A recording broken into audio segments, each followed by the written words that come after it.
We've been working on this for the entire past year since the last conference because that's what families requested. They requested, we need tools, we need talking points, we need, oh wait, that's not for me to say here. No. You're doing it so much better than I could. All right. I completely understand what everybody's talking about here, because every now and then I get into a party with a whole bunch of white folks talking about what are we going to do for Christmas. And I want to talk about a bunch of terrorists that I'm representing. And boy, is that a conversation stopper. You know what I'm saying? And, you know, it's just hard to find ways to introduce this topic in a place where everybody's desperately trying to be cheerful and get through the week without, you know, keeping a smile on. And so we have to develop strategies to do it, to overcome that fear of talking about things that actually are important, as opposed to a whole bunch of stuff that people talk about that aren't important. And one of the things I found, although it takes virtually every little bit of courage that I've got, I'm able to raise this in these meetings, and I usually find at least one or two people that go, I know what you're saying. I have a brother-in-law. I have an aunt. I know what you're saying. People need to hear that. There's actually real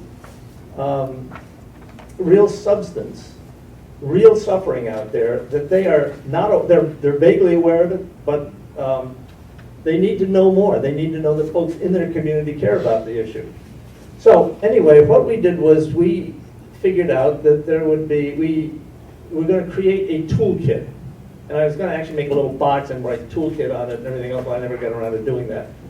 But in that, we were going to put things that we thought you could use when you go out into the community to get yourself, break the ice, begin to engage with the community. And in this particular case, we just titled this particular conference, Redefining Justice in Our Communities. That's what our goal is, to go out there and make sure that our communities understand what justice should be and what it's not. So anyway, in this toolkit that we put together, we have it put up there, and I wouldn't necessarily introduce it in that order. The first thing is the introduction to the toolkit.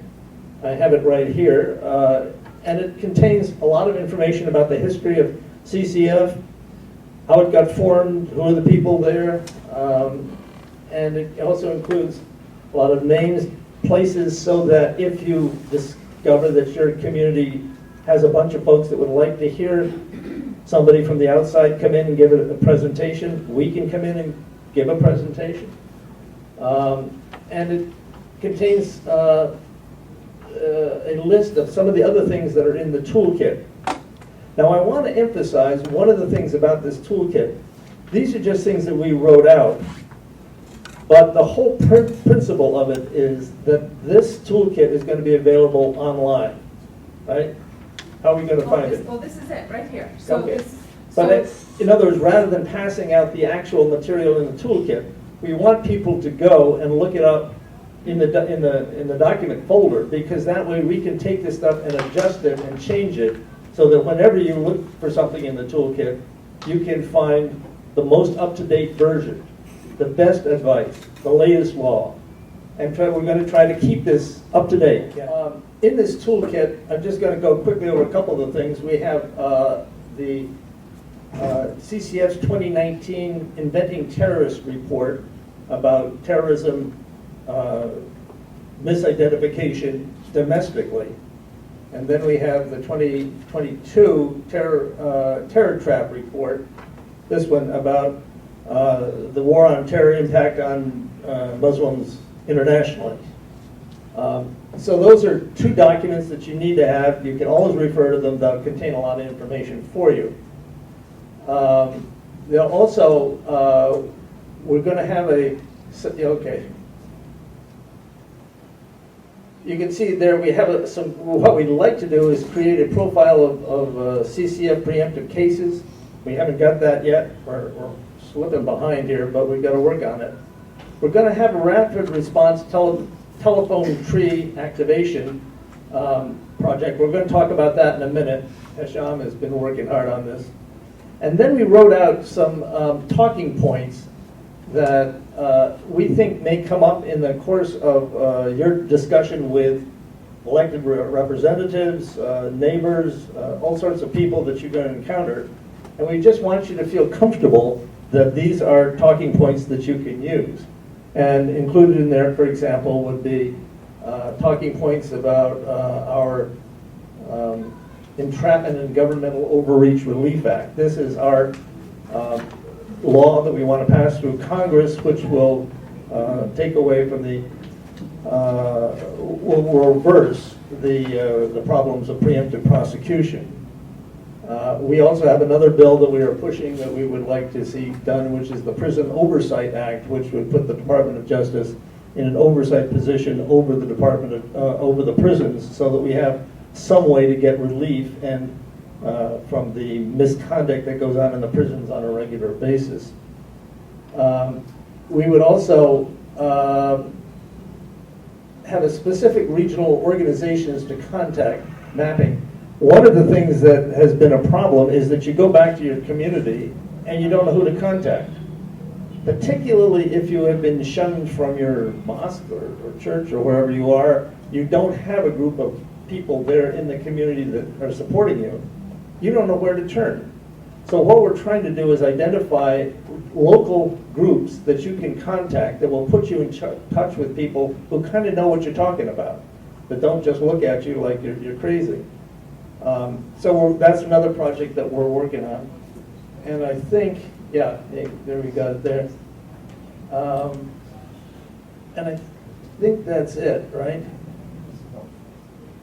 So at this point, but what we're doing here, this is just a toolkit that we kind of created and we thought about over this last year.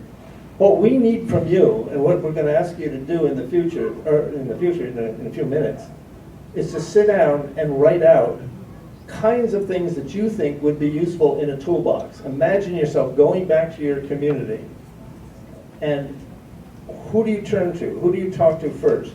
What do you show them?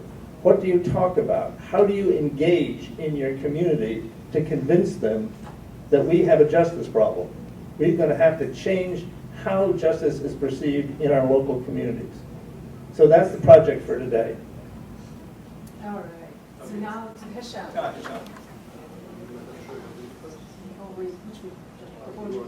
Well, here, take the No, we don't have microphone. time for that.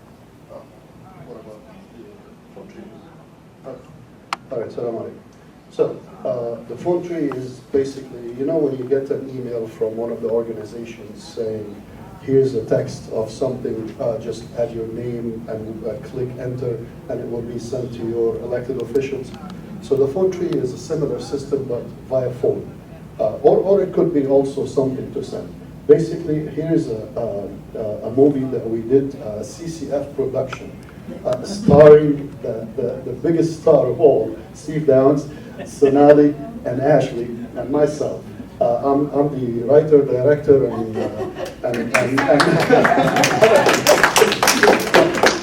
so I used I used ChatGPT to create these. Just watch it.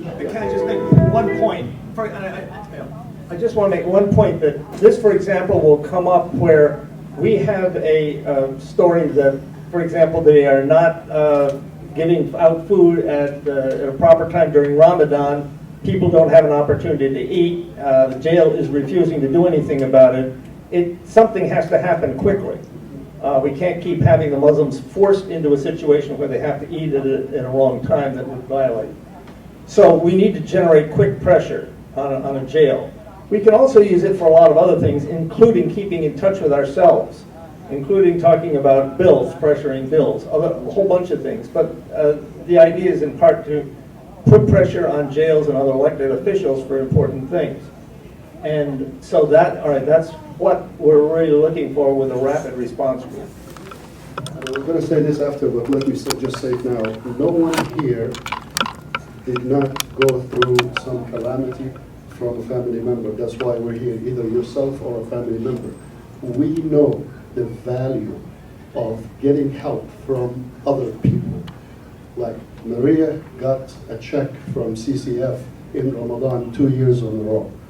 Alhamdulillah, she's here now. others say, the value of receiving that, feeling not forgotten, that's not, like you cannot put a price to that.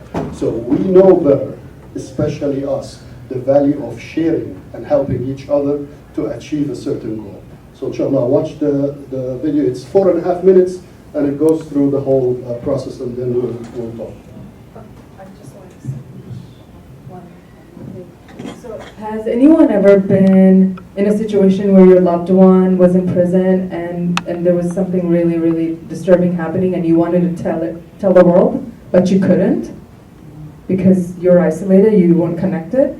Okay, now what if you could just make 1 or 2 phone calls and then have the rest of the people tell the rest of the people that you didn't have to spend all your time and energy repeating your story to dozens of your friends? Would you want that? Yes. Okay, this is what the phone tree is all about. Okay, so that you don't have to carry, you don't have to be the only bearer of your story, but then it's going to be shared. What you're needing, what you're wanting, it's going to be shared by others, and then eventually all of us will know within a matter of a day what's happening. Okay. Oh yes, and then okay, so we're passing this around. Now if you want to be in the phone tree, which we invite all of you to be in the phone tree because we need all of you help to spread each other's needs and stories. So please sign in, there's 3 sheets, so we'll pass it around in 3 different tables. Please put your name in here so you can actually be added into the phone tree, okay? All right, so let's watch this video now.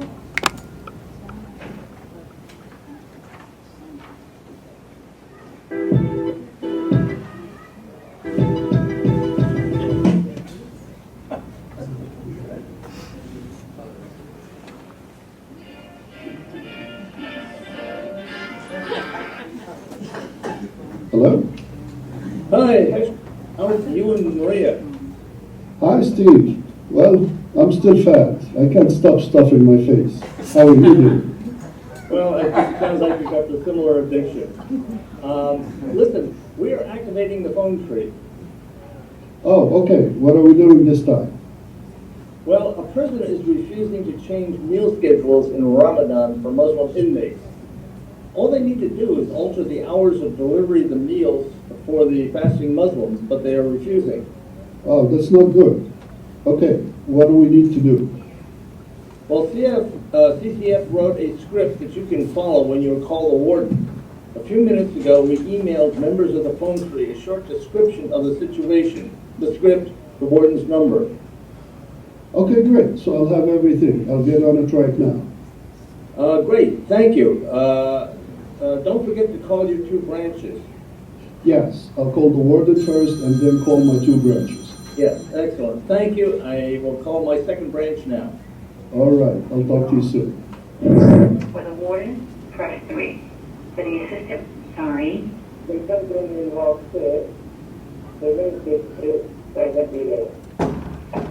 Is not available. Record your message at the tone. When you are finished, hang up or press pound for more options. Good afternoon, Warden James. My name is Hisham al-Baligi. I am calling regarding Muslim inmates. The upcoming month of Ramadan is 29 or 30 days of mandatory fasting for practicing Muslims.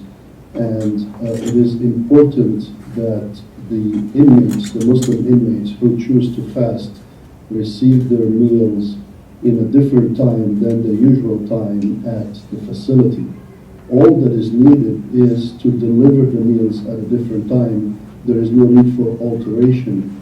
So please approve sending the meals at these different hours for the Muslim inmates so they can fulfill their religious duties. Thank you very much.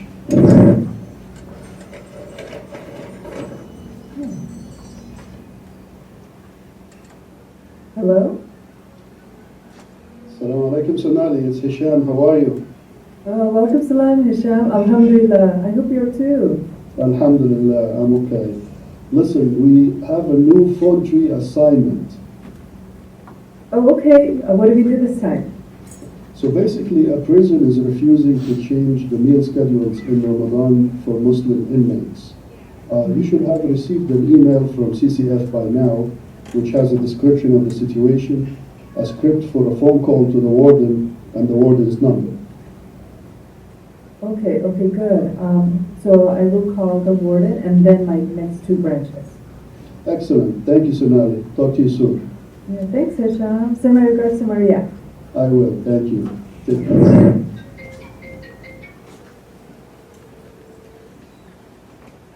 Hello? Hi, Ashley. How are you? Hey, Sean, how are you, bro? Kid, I'm not your bro. I'm your uncle. You're like 5 years older than me. Well, I have an uncle who's 5 years younger than me. Right now. Whatever, bro. How can I help you? Well, we're activating the phone tree. A prison is refusing to change meal schedules in Ramadan for Muslim inmates. You should have received an email from CCF by now, which has a description of the situation, a script for a phone call to the warden, and the warden's number. Okay, alright, I'll call the warden and then I'll call my two bros. Your two branches, not bros. This is a phone tree, not a college cafeteria. I said regards to Maria. Okay, I heard something else. Alright, bye, Sean. Bye, bro.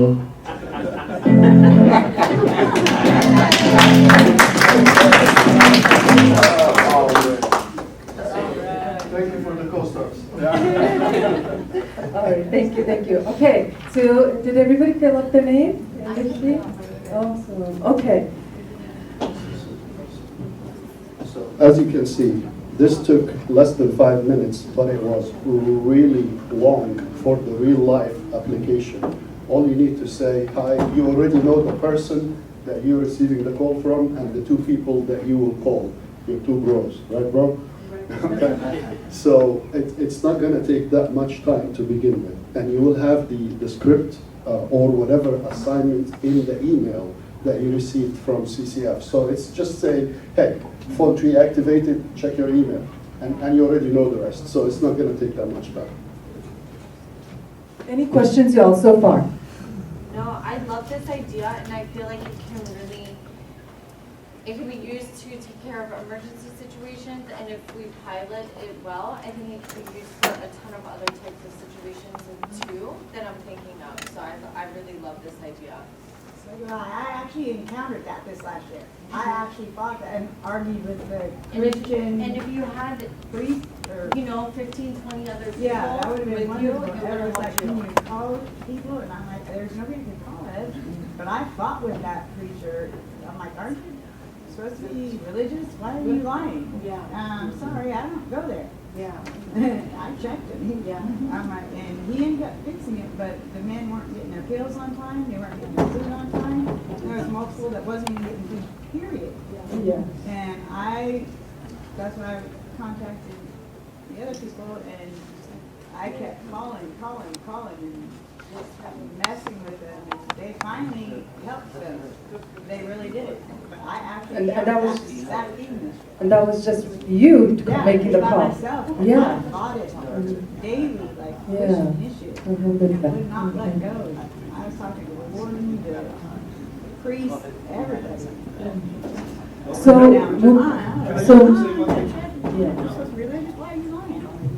Just remember, if you put your name down here, and you're on one of the branches, and you get a call and you don't make the follow-up call to the other two parts of the branch, that whole branch of the tree gets cut off. In other words, what it requires is that people actually take action, or you're going to screw up the whole phone tree. And that's the force of it, in a way. It forces us to take action. Once we've committed to this, we got to do it, because otherwise you end up screwing the whole group. yeah. So, hold up your sheet. Who has the phone tree sheet?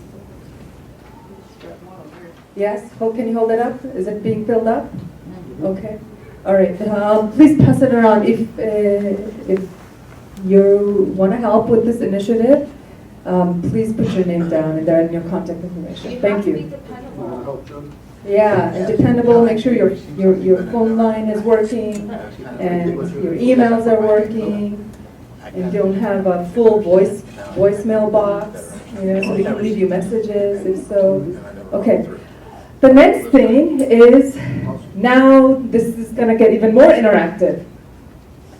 I think Steve talked about all the different regions, and we're eventually going to get into tables with our own regional family members in our own region so that we can begin to actually strategize and name organizations in your own town, in your own state that you know are friendly, that are supportive to you, that you're not too afraid to go and strike up a conversation and have some meetings and luncheons, so that you can begin to build a relationship. This work, our work, really like most social justice work, is most effective through relationships.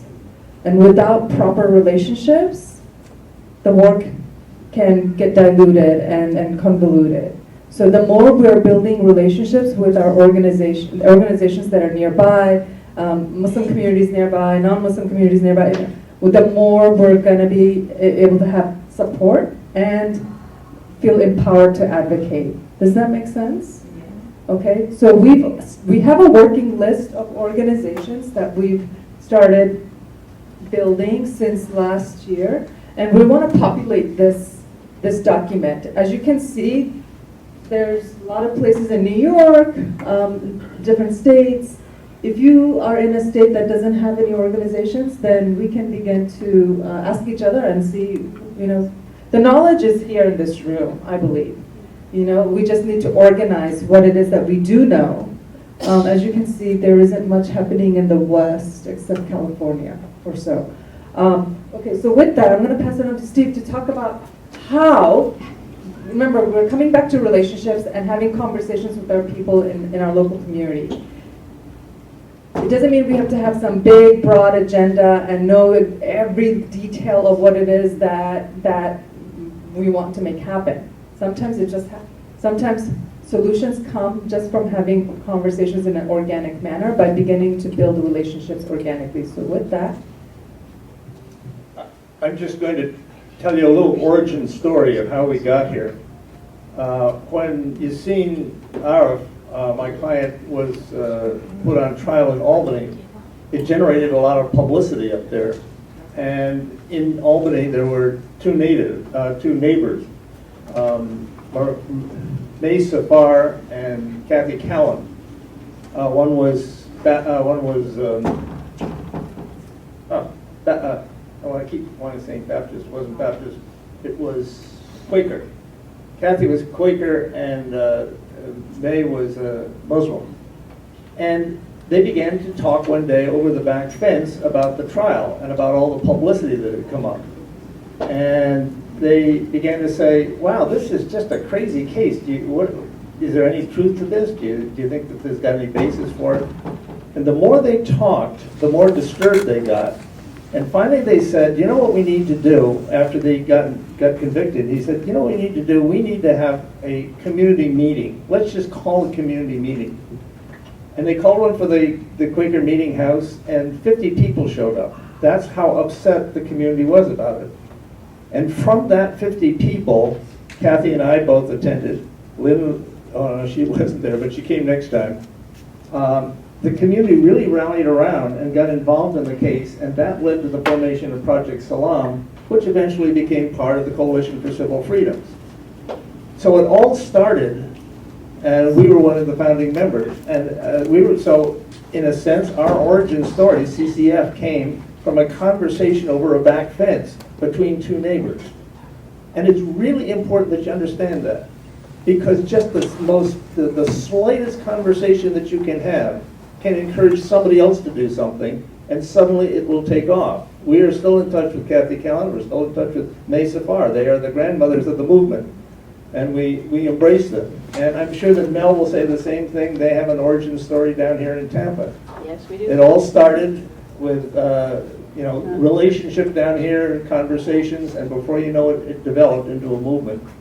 So that was just, I wanted to add that story to say, involvement in your community doesn't necessarily require that you get the mayor involved. It doesn't necessarily mean that you get your local representative. I mean, that's fine if you can do it. But sometimes all you need to do is have a conversation with your next door neighbor. Okay, questions? Questions?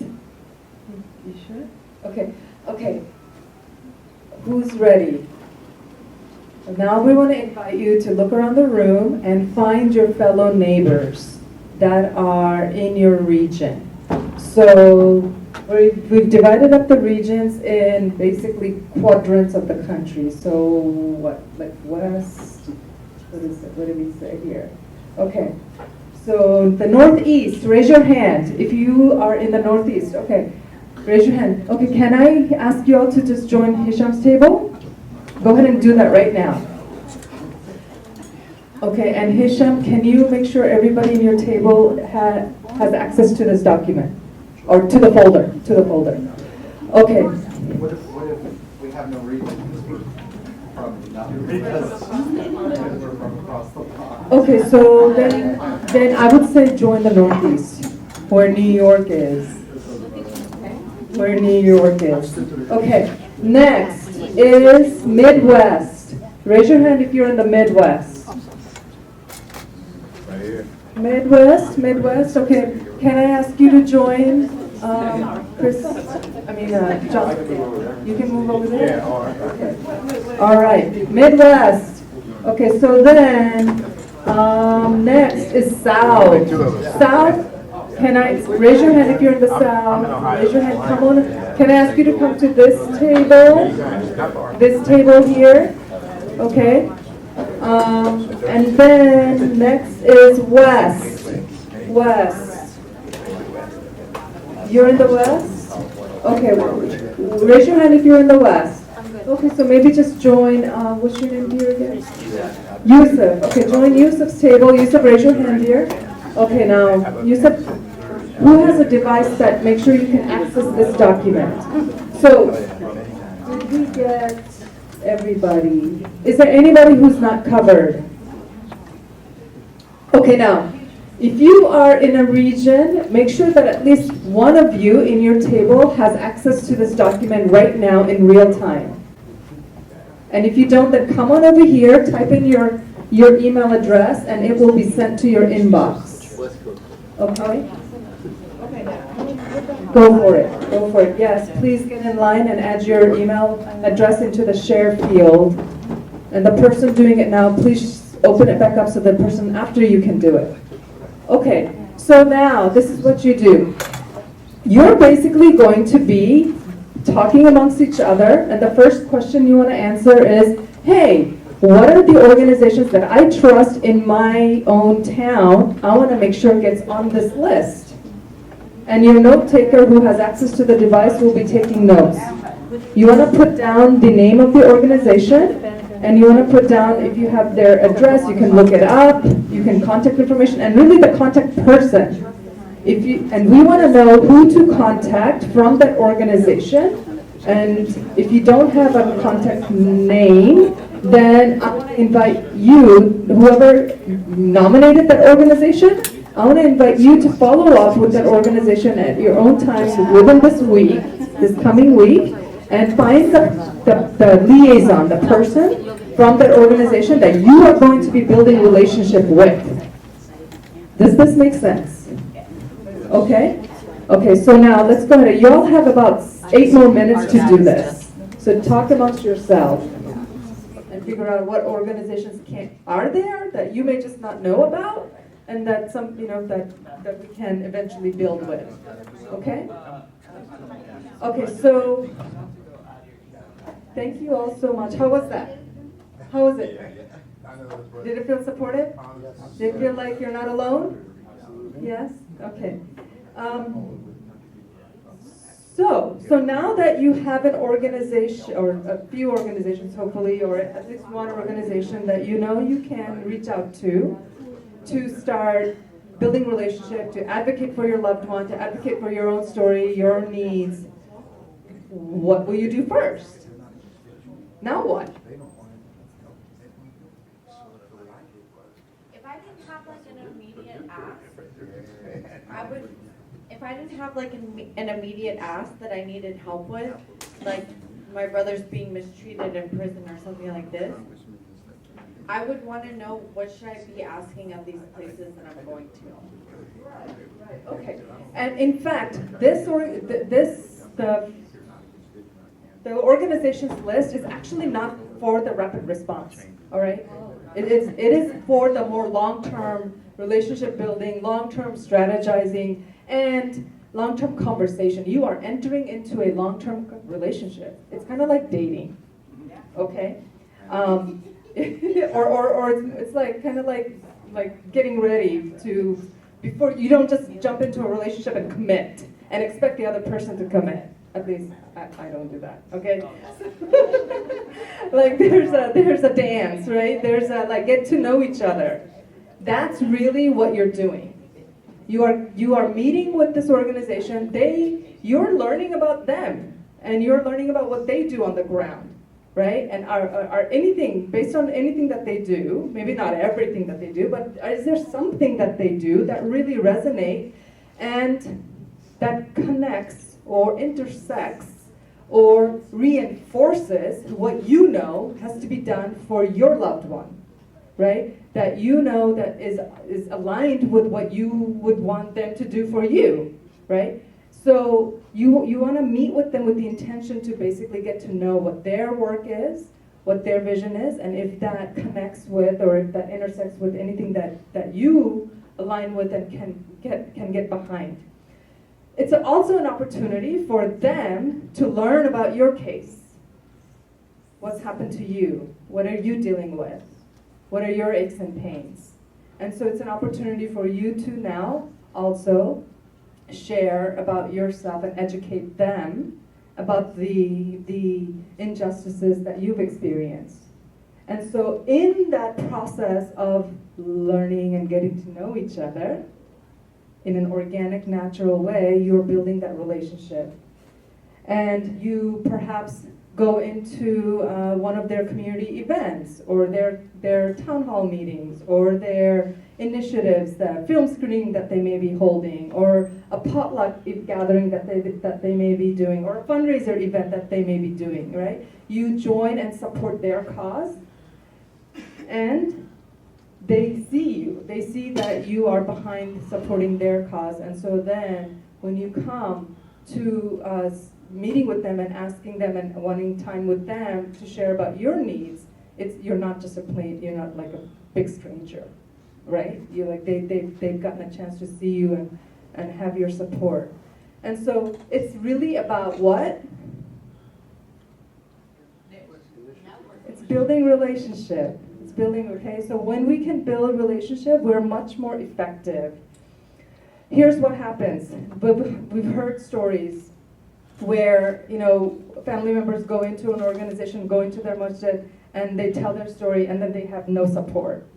And here and that family was expecting all this support just because they've experienced so much trauma and pain. And then the masjid or the community is like, no, we don't want anything to do with you. Why? Why would they be that way? Huh?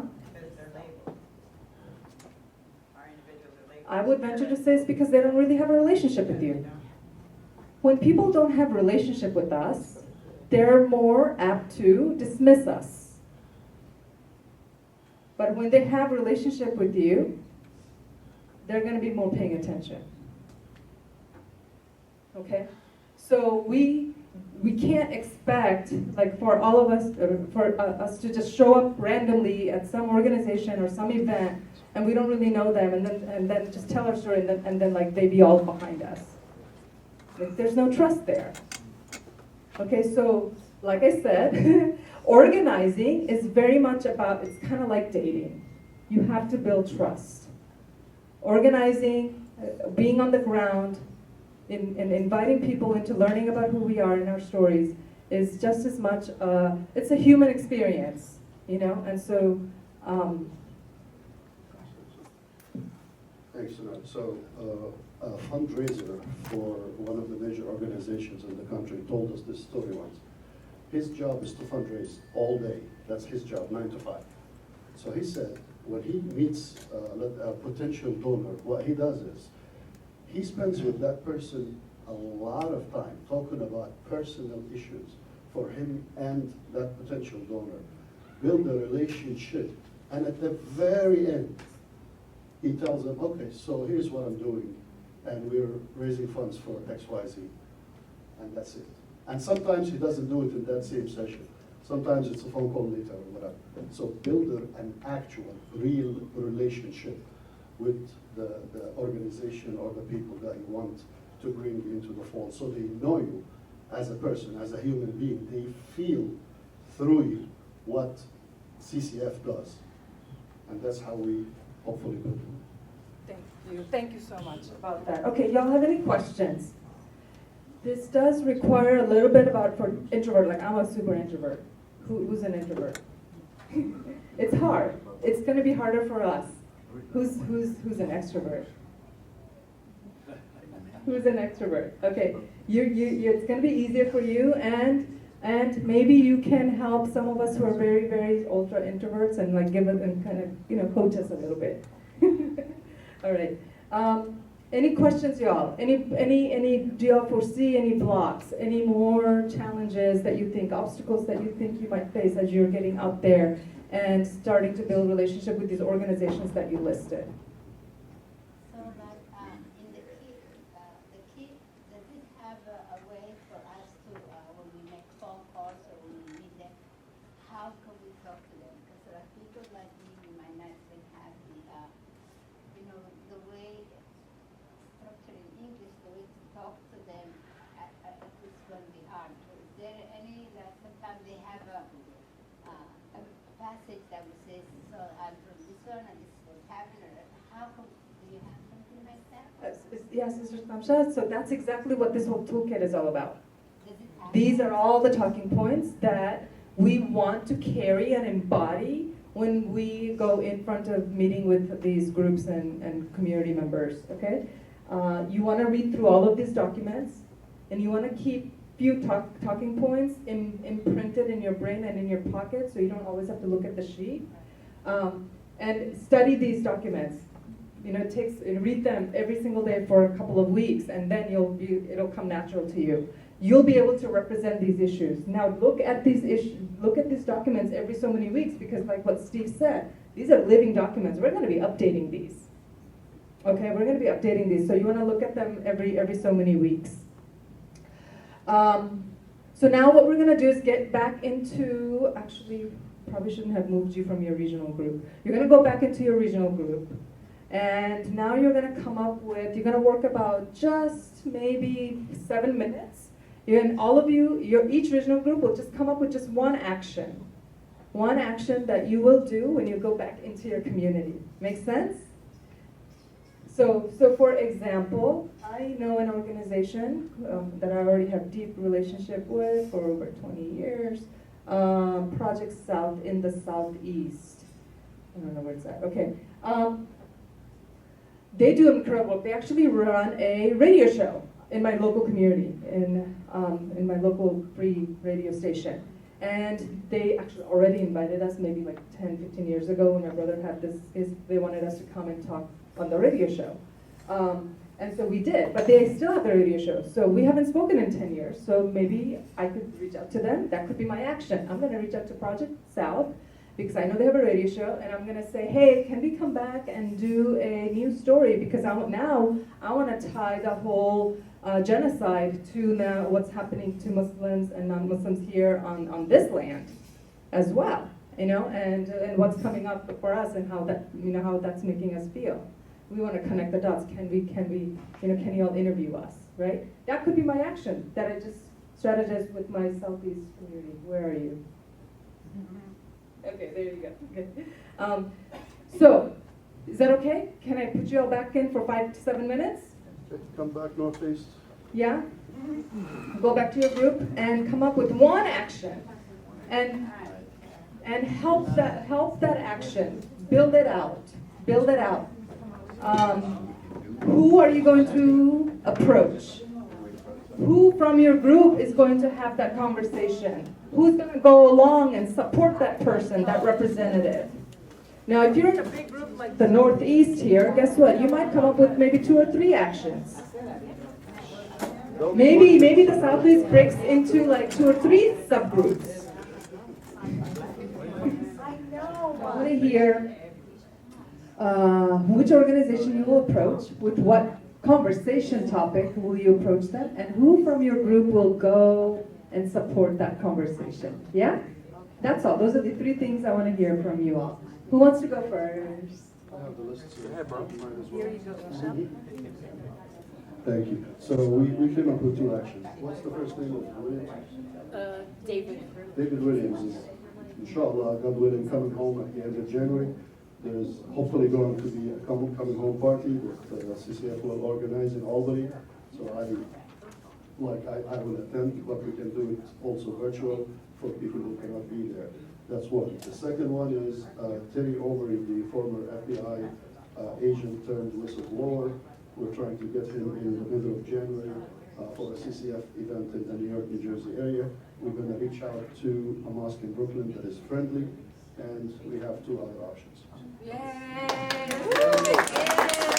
That's amazing. All right. Michelle, thank you. Northeast, great job. Congratulations. That sounds like solid ideas and very implementable and realistic. You have what? Did you say something? I have an idea that it's not one I've thought out yet much. But I don't have a space or a group yet. But what I would like to do is find a group of people who are creating art and who are radical activists who would accept us in and let us use their space. And when I find that space, I'm going to let you guys know, and then you guys can approach them with me. Yay! Awesome. All right. Who's down to support Ashley with that? Yeah. All right. Okay. Do you want to share your action? Sure. And tell us your name, your region. My name is Reem. I'm from Florida, so that's the south, and it does in Texas, and then we have Arkansas in our region too. So there's an organization in Orlando called Muslim Women Organization, and I was gonna approach them with the idea of maybe doing a documentary screening or some sort of event at their center. And they also have a chaplaincy training. It's like 4 semesters for women to get a certificate to become chaplains. And so I was gonna just reach out to them and see if maybe there's some sort of like collaboration in that can happen. That sounds amazing. Yeah. Thank you. Okay. Anyone else that wants to share about your region? Well, I just said. Well, Oh, can we just go to a different region? Is that just for sake of time? Did you all want to share about what's happening in your region? What's your region? Our region is the Midwest region, and I'm sorry, I'm Latif, and we were just going to contact the email. I'm sorry, I've got a little something going on here, that's why I'm not putting it too close. Yeah, but we're just going to contact the email because in our city, it was a similar situation that is years ago. It was over 10 years ago where, okay, we just want to contact the email of the local city. About which topic? About the, like documentary screening and. Documentary maybe? Yeah, documentary, yeah. We're gonna have a documentary screening and then start a conversation. Okay, so they're going to do a documentary screening to start the conversation about About the whole problem. our whole problem. Nobody Okay. wants to talk about Voldemort. Thank you. We're actually going to open the can back up this story. You're going to open the can back up, the Pandora's box. Yeah. Thank you so much. Not afraid, courageous. Yes, yes, thank you, thank you. Okay, so we are running out of time, and I want to respect the next group that's speaking after us. So you've had the opportunity to now get acquainted with our toolbox a little bit, just glancing over that. You've had the opportunity to meet your regional members. I hope you're exchanging numbers within your own community, okay? And now the question is, what else do you think y'all need and want that's missing? What other questions are you sitting with? What else do you think you're gonna need support with from CCF for you to be able to be successful out in your community in advocating for your loved one and representing your case and your story. What else? I want to invite you all and drop this question because you can bring the answer to this question the rest of this weekend. It doesn't have to be right this second. So please come and see me or Steve or Hisham or Ashley with what else you think you might need. As you sit through the rest of this weekend, you might have other ideas that come up, okay? Or even after the conference, you might have some ideas that come up. Then reach out to us, okay? And remember your toolbox, and if you haven't already had access to this document, this Google thing, come and fill in your email address in my laptop right now, right after this session. And you just go into here, there's a share, and then you go to share, and then you type in your email address and you hit done. Yeah? Okay, so you'll have access to this whole folder. Shelly, you wanted to say something? Okay, and I'm almost done. The last thing that I want to make sure I tell you all here is Shelly has been organizing this whole family conference. Yeah, Shelly? Yeah, right? She's been in touch with every one of you. You've been getting her emails. Who's been getting her emails? I have. Shelly does a lot of work behind the scenes as the community organizer for CCF. There's tons that she does all the time. This group, the Rapid Response Group, the four of us, there's actually Abir, who you saw earlier. By the way, that video is also in your Google Doc. I want to invite you all to watch that video that we didn't get a chance to watch. There's several other people that helped throughout this last year that couldn't make it here today in today's conference. There's many, many more families, as you all know. CCF helps about over 200 political prisoners and their families. You all know that? Okay, so many of us, most of us couldn't even come to this conference, right? And so the work that we're doing, that you're doing in this room to fill out this document with all the organizations is going to be helping those other organizations, those other families that couldn't come to the conference. Yeah, you got that? Okay, so now we need more of you to come and continue to help this rapid response work and continue to help the other families moving into this coming year until our next conference. And so for that, we have a sign-up sheet that we're going to be passing around, and it's to basically help us do more rapid response work. See those documents that didn't get done, that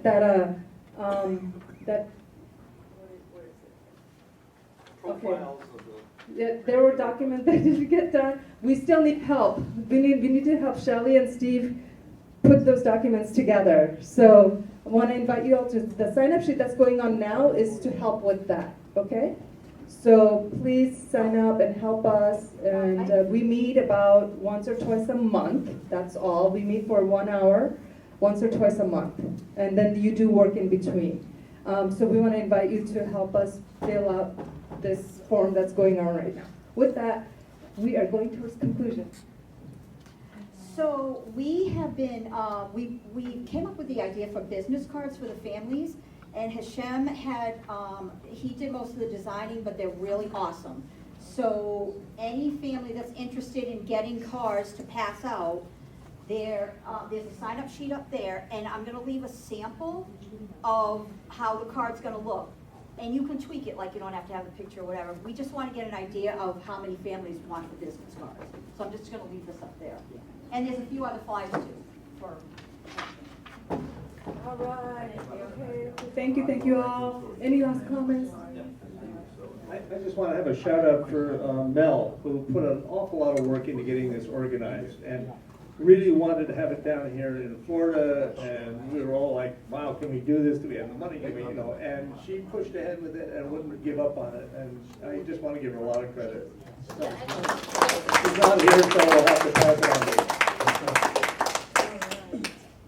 Okay, well, and thanks to you all who actually made it to the conference and is actually creating and charting the next path to our collective organizing and empowering work that we do, not just for our families here in the conference, but for all the other families that couldn't make it to the conference. No, okay. All right, well, that's it, y'all. Give yourself a hand. Yes!